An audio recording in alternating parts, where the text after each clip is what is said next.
Welcome back to Just the News, No Noise. We've been highlighting a very big problem for our country over the last few weeks on this show, and not many people have been talking about it. It deals with America's pharmaceutical industry because a shocking percentage of our critical medicines are not made here in the United States. So we spoke to Dr., Marine Corps veteran, and Congressman from Georgia, Rich McCormick, about it just before the show tonight. Take a look.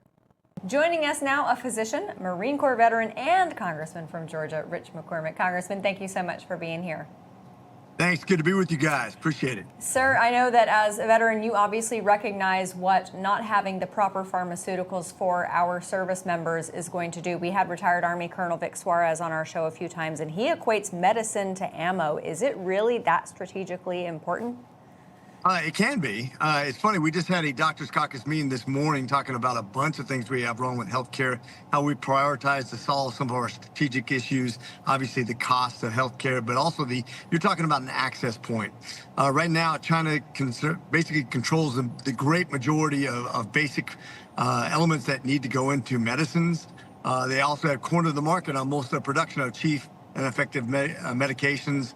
That's not good for us strategically. If something happens with our relationship with China, then we're basically cut off from something that basically saves lives. We saw this when we had a problem with Puerto Rico making lactated ringers and saline. It really put us back on that, and when they had the storms there, if you have just one source and you're not able to ramp it up, it can really put you in the grinder when things hit the fan. Yeah, sir, we knew coming out of COVID that this was a weakness. We saw it in real time during the pandemic, and then Joe Biden's team did nothing. Now, President Trump's gotten in. He's got an executive order. They're ramping up. They're refilling the supply chain. It seems like the next big opportunity is figuring out how to ramp up manufacturing in phases. It takes a while to build a big factory, but there are these micro factories in technology now that can make some drugs quicker and faster. Tell us what Congress is doing to try to push that along. Well, first of all, the kind of Made in America initiatives that President Trump has been pushing to get production here in the United States so it can't be cut off, so that we are in control of our own destiny is really important. It doesn't mean we only supply here, but that we have the ability to ramp up very quickly. I know U.S. Antibiotics is, for example, a company that produces amoxicillin, augmentin. There's not too many companies that do that, and it's a basic drug, not a huge profit margin. What happens is China supplements their industry with government supplementation so they can undersell the rest of the market and put everybody else out of business. Then they control the market. They also control the basic elements for these drugs, and that causes us a problem too. So basically, we need to make sure that we are prepared so that when the day comes, first of all, that we're able to transition to a hardier production scale, but also we have the basic elements to produce the medications to begin with. Yeah.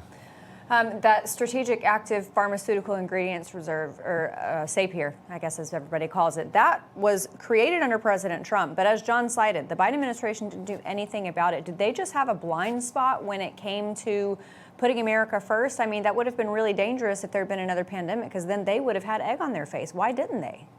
You know, the good question why they did a lot of things, especially when it comes to healthcare. These guys didn't prep for anything. They didn't do anything to save any money. Becerris was probably the worst Health and Human Services Secretary of all time. He was a lawyer, first of all, a lawyer in charge of healthcare who lost 4 Supreme Court issues to Texas when they sued him over and over again because he was representing basically big insurance instead of healthcare. This guy was totally sold out to special interests, like a lot of the Biden administration. They didn't care about controlling costs. They're totally bought into the Affordable Care Act, aka the Obamacare, which has not been anything to recognize to affordable. Matter of fact, we had an increase of our premiums of about 30% since that time, with the reduction of reimbursements to physicians by about the same when adjusted for income for inflation, which has forced us into a hospital system that's way more expensive for everybody. Is the single biggest cost to Americans out of your pocketbook, out of your taxes. It's about a $5 trillion industry here in America, over $5 trillion now. Think about that. That would be the size of the 3rd largest GDP in the world, just what we spend on healthcare per year. He didn't do anything to address that. Absolutely a blind spot in their administration, just like so many things else. They were not prepared. They didn't do anything to make us independently, strategically secure. Yeah. And by the way, don't forget the oil reserves. Yep. We don't have our own oil reserves too. to replenish yet. Think if we go to war right now, we are not ready. And that's all on Biden's head, trying to buy votes by warping the market. Yeah. Sir, another issue that is parallel to this, we not only have trouble getting medicines to our men and women on the front lines because of the dependency on China, but our system for developing our weapons and our supplies for our troops is so antiquated and creaky, it's broken. You've been taking an extraordinary lead on this. Everyone I talk to is praising the work you're doing. Tell us where that process stands and what sort of procurement system we might be able to look forward to in the next few years. You know, I just met with the Secretary of the Air Force today. It was a bipartisan meeting, just talking about procurement, talking about which programs are doing well, which ones are not. When you talk about procurement, it always, if it starts well, it ends well. If it starts badly, it ends badly. We are done with the broken process where we're 50%, 100%, 150% over budget, 6 months, a year and a half behind on timeliness. We have really been doing a poor job on this, and the time for those kind of wasteful days is way over. Luckily, we've kind of got our arms around this. Chairman Rogers has been super aggressive in this regard, and I think it's just time to do things right. We got to compete with China on the maximum macroeconomics level of the world right now, and I think we just have to be very careful how we proceed. Yeah. Sir, before we let you go, I spoke to Secretary Doug Collins a few weeks ago, and what he has been able to accomplish with the backlog of veterans who need care is nothing short of miraculous. As you talk to other veterans, what do you feel like their sentiment is towards this administration? Because there was a lot of fear that was sown with the American people, particularly our veterans, about what this administration was going to do at the VA before they came in. Yeah, I think the nice thing is you have somebody at the helm who actually understands what's at stake, who has seen firsthand how Atlanta has fallen short. We just replaced our director there. I was just talking to the new director. Super good guy. I was kind of worried because it didn't seem like he had the right experience, but put that to bed really quickly. Putting the right people in the right place. You'll see that some VAs are thriving, others are failing. That's all based on local leadership. They're semi-autonomous, so that's why leadership matters, both at the top level and intermediate levels. Putting the right people in place and making sure that they're not set there like other bureaucracies where you can't fire anybody. We fixed that in the VA, and that's actually making us much more responsive, much more nimble, and a better service for our veterans. And I think that's something we need to do throughout the government, is make sure that contracting is not so that they can just stay there forever no matter what they do. That's the wrong answer to anything in government or the civilian enterprise. Yeah. It's the opposite of meritocracy and the opposite of what is good for the American people.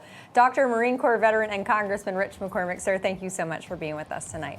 Appreciate you guys. Semper Fi. Have a great day. Thank you, sir. Thank you, sir. All right, everybody, when we come back, we have a few more thoughts, but if you enjoyed this conversation and you want to hear more about it, because we've been talking about it for a while, we've been screaming it from the rooftops because it is so critical. We've got a whole show about it tomorrow night, so make sure you tune in for that. But in the meantime, we're going to take a break and we'll be right back. Hey folks, President Donald Trump's not just talking about economic turbulence, he's telling you how to protect yourself from it. The strategy President Trump is using for decades to safeguard his own wealth through every crisis is sitting right there in the IRS code. While everyone else panics about market crashes and dollar devaluation, those who understand the strategy, well, they sleep soundly. Many investors are saying gold should take a larger percentage of your portfolio because of the challenging political times ahead. They're not alone. Central banks bought 1,000 tons of gold last year. They see what's coming over the horizon.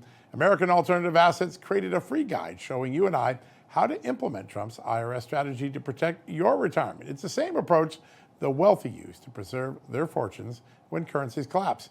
Call 888-615-8047. That's 888-615-8047 right now for your free 2025 Wealth Protection Guide. One more time, that's 888-615-8047. You can go visit the site I created for myself called johnlikesgold.com. I do like gold, so johnlikesgold.com. Go check it out.